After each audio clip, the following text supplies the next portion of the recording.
Hello, everyone. Welcome back to Speak English with Mishu. I'm Emily, and I'm really happy you're here today. Hi, my friends. I'm Liam. Before we start, let me ask you something simple. How has your week been? Good? Hard? Confusing? Be honest with yourself. Maybe you felt happy one moment, then sad the next. Maybe you wanted to say something, but the words didn't come out in English. Yes, many learners tell us, I understand English, but I can't explain my feelings, and that can feel very painful inside. I remember a moment from my life. In college, I was upset about a group project. I had ideas, but I stayed quiet. Not because I had no feelings, but because I didn't know how to talk about my feelings in English. And when you don't speak, people don't understand you. They may think you don't care, but inside, you care a lot. Exactly. That day, I went home feeling heavy. I promised myself, I will learn to express my feelings slowly, clearly, and honestly. If you've ever felt this way, stuck, silent, misunderstood, today's episode is for you. Today, we'll talk about something very human and very important: how to talk about your feelings in English. Not big grammar, not difficult words, just real English for real life. So, stay with us. This conversation might help you speak not just better English, but your true self. Let's start with a simple truth. English is not only for exams, jobs, or travel. English is also for your feelings. Yes, feelings are part of everyday life. We feel happy, angry, tired, excited, lonely, proud every single day. But many English learners only learn sentences like, I am fine, or I am okay. And the problem is, most of the time, we are not really fine. Maybe you are stressed about work. Maybe you are hurt by someone's words. Maybe you are excited but nervous at the same time. When you can't explain these feelings in English, you feel trapped. Your heart is full, but your mouth is empty. This is why today's topic matters so much. Talking about your feelings helps you connect with people. It helps you build better friendships, healthier relationships, and more confidence. And very importantly, it helps you feel lighter inside. You don't need perfect English to express feelings. You need honest English. In this episode, we won't teach you difficult emotional vocabulary like a textbook. We'll teach you how real people talk: simple sentences, clear meaning, natural expressions. Step by step, you'll learn how to say what you feel without fear. So if you've ever thought, I know what I feel, but I can't say it in English, stay with us. Because by the end of this episode, you'll feel more confident to speak from your heart. Let's talk honestly now. Why is it so hard to talk about feelings in English?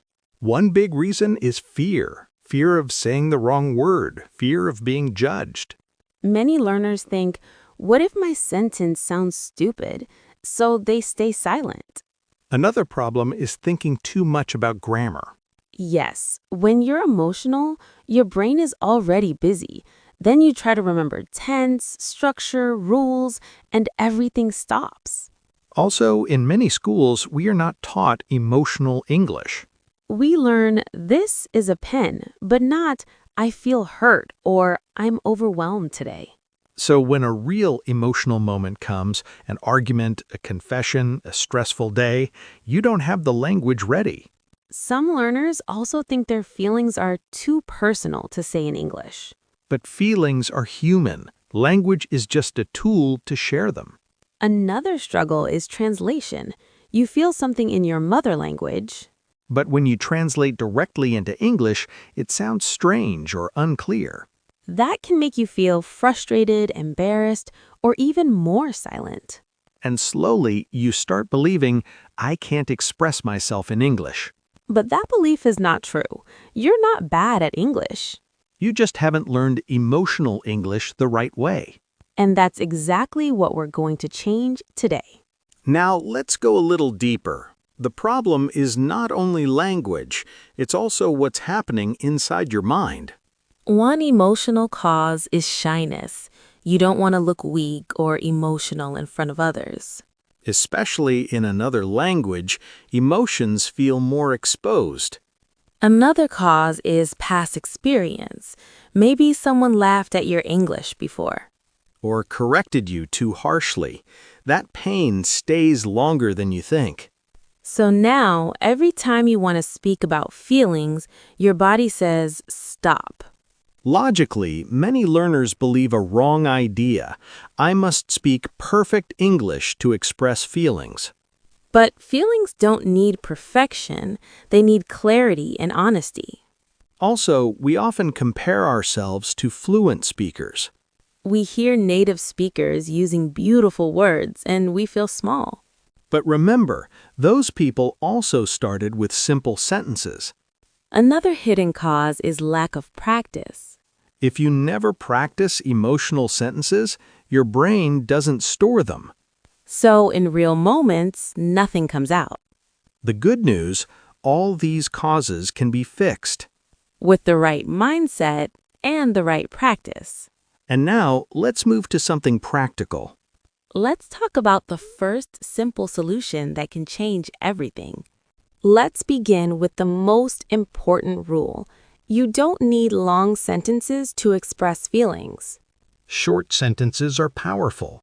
Clear sentences are enough. Many learners try to explain everything at once and get stuck. Instead, start with one feeling. For example, instead of thinking too much, say, I feel sad, I feel nervous, I feel happy today. These sentences are simple, but they are real. Don't say, I am fine when you're not fine. Be honest, even if your English is basic. Let me share a small habit that helped me.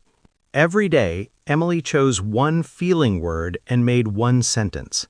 Even alone, even in front of a mirror. Today, I feel tired. I feel proud of myself.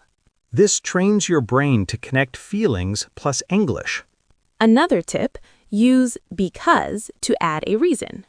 Like, I feel stressed because of work. I feel excited because I'm learning English. No grammar stress, no long explanation. Just feeling plus reason. When you practice this daily, emotional English becomes natural. Your mouth learns what your heart wants to say. This is the first step. Small, simple, but very strong. Now that you can say simple feeling sentences, let's make them a little richer. But don't worry, we're not adding difficult words. We're adding useful words, words real people use every day. Many learners only know happy, sad, angry. But life has more feelings than that. For example, I feel tired. I feel confused. I feel relieved. I feel overwhelmed. These words are not hard, but they give more meaning. One easy way to learn them is through situations. After work, you can say, I feel exhausted. After finishing a task, I feel relieved. When you don't understand something, I feel confused. Learn feelings with moments, not lists. Another powerful tip, listen to how people express emotions. Movies, podcasts, YouTube videos, even this podcast. When you hear a feeling word, pause and repeat it. Say it with emotion. Feel it. Write one sentence with that word later. Slowly, your emotional vocabulary grows. And when vocabulary grows, confidence grows too. Because now you have more choices to express yourself. Now, let me tell you a secret. Fluent speakers don't create new sentences every time. They use safe patterns again and again. These patterns are like emotional shortcuts. For example, I feel blank when blank. I'm going through blank. It makes me feel blank. Let's try some real examples. I feel nervous when I speak English. I'm going through a difficult time. It makes me feel uncomfortable. You don't need to change the structure, only the feeling. This reduces fear and pressure. Another great pattern is, I just wanted to say. Like, I just wanted to say I'm thankful. I just wanted to say I'm not okay today. This sounds polite, soft, and natural. Perfect for real conversations. Practice 2 to 3 patterns, not 20. Master them. Make them yours. When emotions come suddenly, these patterns protect you You won't freeze anymore. because your brain already knows the path. Many learners make one big mistake when talking about feelings. They apologize too much. They say, sorry for my bad English, or sorry if this sounds wrong. And before the feeling comes out, confidence is already gone. Remember this, your feelings are valid.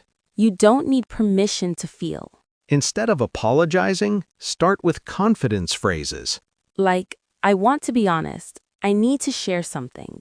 Or, this is a little hard to say, but... These phrases prepare the listener and protect you emotionally.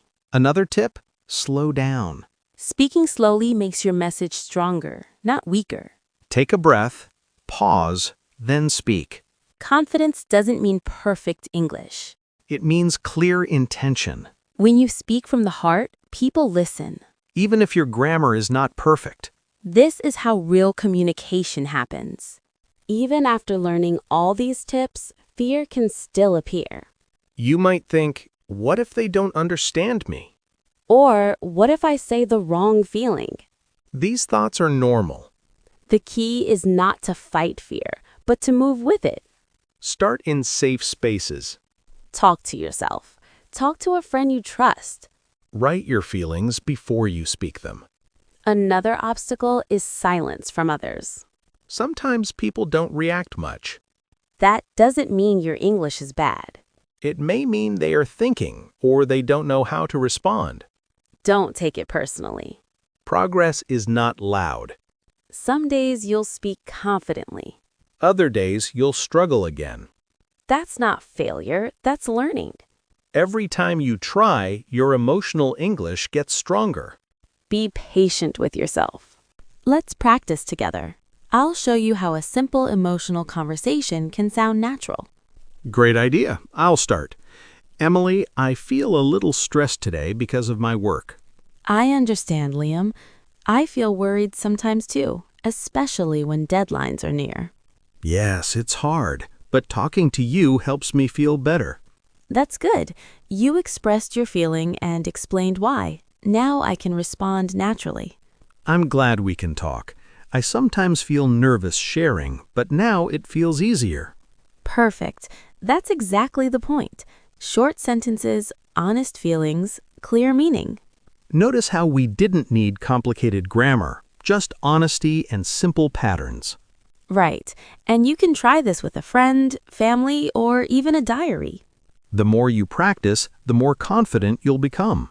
Emotional English becomes natural when you use it regularly. Now let's learn some practical words and phrases you can use today. First word, overwhelmed. Example, I feel overwhelmed because of my exams. Second word, relieved.